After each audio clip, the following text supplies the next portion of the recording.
Let's bring in Nichole Berlie now, White House columnist with our partner, The Hill. Nichole, thanks so much for joining us. Good to be with you, Natasha. Nichole, what are the biggest points of this book so far that you're tracking that are generating the most buzz in Washington? The things that really are generating the most buzz are the things that reinforce existing narratives about this president. And therefore, I suppose the tiredness is one that people are picking up on a lot. We know that there is this widespread public concern about the president's age. Obviously, there's not much he can do about that other than try to prove his vigour. But this is yet another talking point around a topic that is, by its very nature, a vulnerability for the president. So I think that's a big issue. Do you think ultimately the revelations in this book could help or hurt President Biden's 2024 campaign? So obviously, I haven't read the entirety of the book, even though NewsNation has acquired a copy. I don't think that it's a matter so far of there being a single revelation here that is a game changer. To me, what I'm seeing from these excerpts so far is the capacity of this book to drive news stories on topics that the White House would rather avoid, not just to do with the president's age, but to do with, for example, the withdrawal from Afghanistan. That was clearly a real low point. In fact, if you look at opinion polls, the president's ratings took a dip then from which they have never really recovered. Now, we would be talking about that because of the anniversary, but this is another ingredient that gives that story fresh legs, as we say in our business. And that, by its nature, as I say, is bad for the White House. Interesting. And, you know, the book's publisher says that all of this is based on unparalleled access to the tight inner circle of advisors who have surrounded Biden for decades. And I do want to point out, you yourself wrote a book detailing the inside of Obama's run for the White House.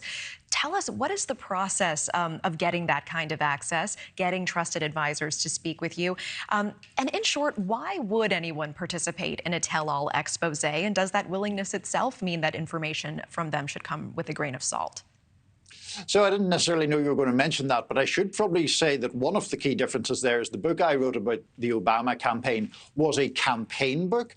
And in that way, it's sometimes easier to get advisors to talk to you off the record because they know the book won't come out until the election has been decided for good or for bad. This kind of book, the Biden book, is an interesting, different example because advisors are talking about an ongoing presidency. And not only that, this book is coming out, 14 months approximately, 15 months before the president's re-election bid. So oftentimes people will talk because they want to basically make their role look better. But it is, I think, questionable. This has not been a White House particularly beset by infighting, but a book like this always, I think, arouses internal suspicion. Who spoke to the author? Who said what on background? All those Washington insidery currents start circulating. Interesting. I do want to pick up on something that you just said a moment ago, because we are in this moment of renewed debate about whether the president is of the age, is fit to run again.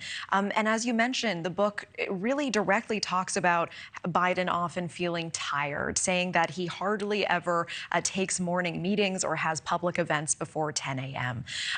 What do you think this will do for the discussion about his age, and what reaction would you expect to come from the White House?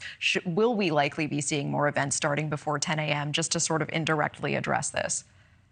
I'm not sure that we'll see that second point because, in fairness to the White House, there are logistical reasons why presidential events with any president don't typically start early in the morning. And just to tell your viewers about that, it's basically because security clearance takes so long for a presidential event that if you have one at 8 in the morning, you're asking attendees to arrive at 5 o'clock in the morning to get cleared by security. That, though, is a separate issue to the issue of the president's age. This does revitalise that debate again. This is a debate that we see bubble up almost every few days whenever there's all the opinion polling about how widespread the public concern is. Obviously, the White House will try to downplay that, as we saw Karine Jean-Pierre do in Kelly's report, but that issue is not going away anytime between now and the next election. Okay. Nichole, always bringing the insights. We appreciate it. Nichole Berlie, thank you so much. Thank you for watching. Go to newsnationnow.com to find NewsNation on your television provider. And don't forget to click the red subscribe button below to get more of NewsNation's fact-driven, unbiased coverage.